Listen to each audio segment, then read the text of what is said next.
Hey everyone, एक बार फिर स्वागत है आपका अपने YouTube चैनल श्री एकेडमी पर, जहां पर हम सिर्फ पढ़ते नहीं हैं, याद भी करते हैं। तो दोस्तों, हमने भारत के इतिहास की जो सीरीज स्टार्ट की थी उसमें हम पढ़ रहे थे वेद, जिसमें हमने अपनी पहली क्लास में वेद क्या होते हैं, उनके संकलनकर्ता कौन है, मतलब वेद से रिलेटेड सारी जानकारी पढ़ी थी। साथ ही में हमने उसमें ऋग्वेद के बारे में भी पढ़ा था।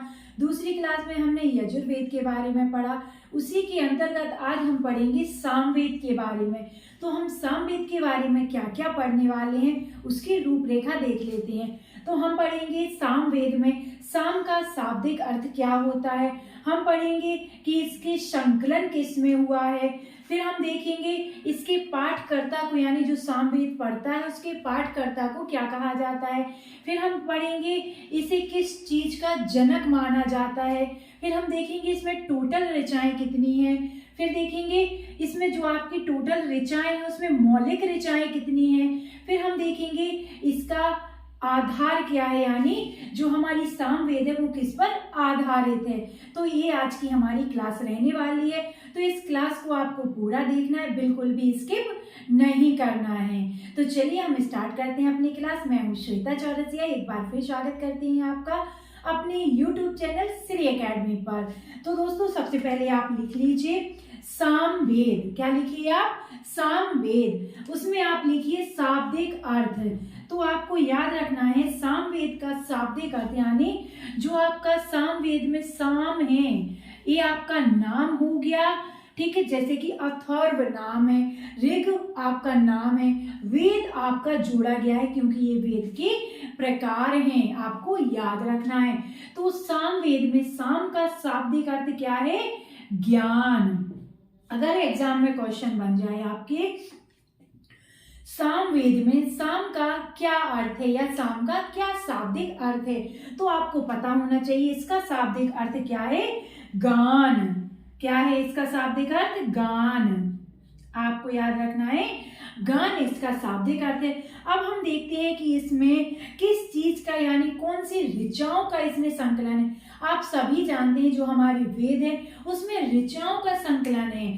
तो जो अब हम इसमें देखेंगे इसमें कौन सी ऋचाओं को संकलित किया गया है। तो आपको याद रखना है इसमें मुख्यतः यज्ञों पर, किस पर? यज्ञों के अवसर पर, यज्ञों के अवसर पर गाई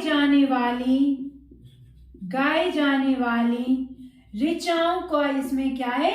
संकलन है। आपको याद रखना है, जैसे कि हमने पढ़ा था ऋचाओं की क्रमबद्ध ज्ञान का संग्रह जिसमें था उसको क्या कहा था हमने? ऋग्वेद कहा था। उसी तरह से हमने देखा था जो हमारी यजुर्वेद है, यजुर्वेद में किस चीज का, जो आपके यज्ञ का विधि विधान होता है उसकी इसमें संकलित ऋचाएं। इसमें जो यज्ञ होते हैं आपके, जैसे कि हमने यजुर्वेद में यजुर का शाब्दिक अर्थ बताया था कि यज्ञ से है, उसी तरह से आपको इसके शाब्दिक अर्थ गान याद रखना है। गान से आपको याद रखना है कि इसमें जो यज्ञों के अवसर पर ऋचाएं गाई जाती हैं उसका इसमें संकलन किया गया है। अब हम देखते हैं कि इसके पाठकर्ता को क्या कहा जाता है। आपका जो सामवेद है, सामवेद को जो पढ़ता है उसको क्या कहा जाता है? तो आपको याद रखना है उसको उद्गार्थ कहा जाता है। क्या कहा जाता है? उद्गार्थ कहा जाता है, उद्गार्थ कहा जाता है, आपको याद रखना है। अब हम देखते हैं जो हमारी सामवेद है, सामवेद को किसका जनक माना जाता है। तो हमने जैसे कि देखा सबसे पहले सामवेद में साम का अर्थ गान है, तो आपको इसी से याद रखना है, इसी से आपको याद रखना है इसे भारतीय संगीत का जनक कहा जाता है। भारतीय संगीत का जनक किस वेद को कहा जाता है? तो आपको याद रखना है हमारी सामवेद को भारतीय संगीत का जनक कहा जाता है, आपको याद रखना है। अब हम देखते हैं इसमें टोटल कितनी ऋचाएं हैं। तो आपको याद रखना है इसमें 1549 ऋचाएं हैं। जो आपकी सामवेद है, सामवेद में 1549 यानी 1549 क्या है इसमें? ऋचाएं हैं, आपको याद रखना है। इन ऋचाओं में जो मौलिक ऋचाएं हैं वो कितनी है? वो 75 हैं, यानी जो इसमें 1549 ऋचाएं हैं उसमें से 75 यानी 75 ऋचाएं कैसी हैं, आपकी मौलिक ऋचाएं हैं। बाकी जो ऋचाएं हैं वो किससे ली गई हैं, वो ऋग्वेद से ली गई हैं। अगर आपके एग्जाम में क्वेश्चन बन जाए, जो सामवेद है, सामवेद में जो ऋचाएं हैं उसमें जो आपकी मौलिक ऋचाओं को छोड़कर बाकी ऋचाएं किस वेद से ली गई हैं, तो आपको याद रखना है वो ऋग्वेद से ली गई हैं। किससे, आपको याद रखना है वो किस वेद से ली गई हैं, ऋग्वेद से ली गई हैं। आपको याद रखना है ऋग्वेद से ली गई हैं। इसीलिए आपको ये जो ऋग्वेद से ली गई है, अर्थात इसका जो संकलन है, सामवेद का संकलन किस पर आधारित है, आपको याद रखना है ऋग्वेद पर आपका आधारित है।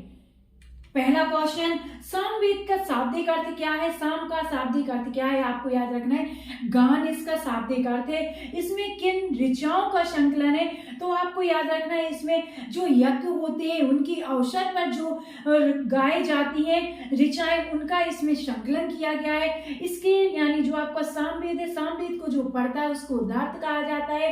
बाद में आपको याद रखना है गान से आपको याद रखना है, गान से आपको याद रखना है इसे भारतीय संगीत का क्या कहा जाता है, जनक कहा जाता है। आपकी सामवेद को भारतीय संगीत का जनक कहा जाता है। इसमें टोटल ऋचाएं 1549, 1549 इसमें टोटल ऋचाएं हैं। इसमें जो मौलिक ऋचाएं हैं वो कितनी है, 75 ऋचाएं हैं। बाकी जो ऋचाएं हैं वो किससे ली गई हैं, ऋग्वेद से ली गई हैं। इसीलिए आपका जो सामवेद है, सामवेद का संकलन किस पर आधारित है, तो आपको याद रखना है आपकी ऋग्वेद पर आधारित है। तो दोस्तों ये थी हमारी आज की सामवेद की क्लास। कल की क्लास में हम इसी तरह से अथर्ववेद के बारे में पढ़ेंगे, यानी जो वेद है हमारे वेद से रिलेटेड आपकी कल लास्ट क्लास होगी। हमने अपने आज तीनों वेदों को अपने पढ़ लिया है। अब जो इसकी चौथी वेद है यानी चौथी जो वेद की क्लास होगी वो हम कर पढ़ेंगे इसी तरह से। इसीलिए अगर आप इस तरह से और क्लासेस चाहते हैं तो प्लीज इस चैनल को जल्दी से जाके सब्सक्राइब कर लीजिए, साथ ही साथ बेल आइकन पर भी क्लिक कर लीजिए, क्योंकि ऐसी ही मजेदार वीडियो आपको रोज मिलने वाली हैं। साथ ही साथ अगर आपको हमारी क्लास अच्छी लगी है, पढ़ाना अच्छा लगा है, तो प्लीज इस क्लास को लाइक करिए और प्यारे प्यारे से कॉमेंट करिए, और साथ ही साथ अपने दोस्तों के साथ इसको शेयर करना मत भूलिए। चलिए अब हम मिलते हैं अपनी कल की क्लास में, जिसमें हम अथर्ववेद पढ़ेंगे। साथ ही साथ हम मध्य प्रदेश की क्लासेस भी आपको, जिसमें हम मध्य प्रदेश की कला एवं संस्कृति पढ़ाते हैं, उसकी आपको डेली शाम को क्लास मिल जाती है। तो प्लीज वो क्लास भी आप देखिए और ज्यादा से ज्यादा शेयर करिए। चलिए अब हम मिलते हैं अपनी कल की क्लास में। तब तक के लिए आप अपना ध्यान रखिए, स्वस्थ रहिए, खुश रहिए। नमस्कार दोस्तों, बाय बाय।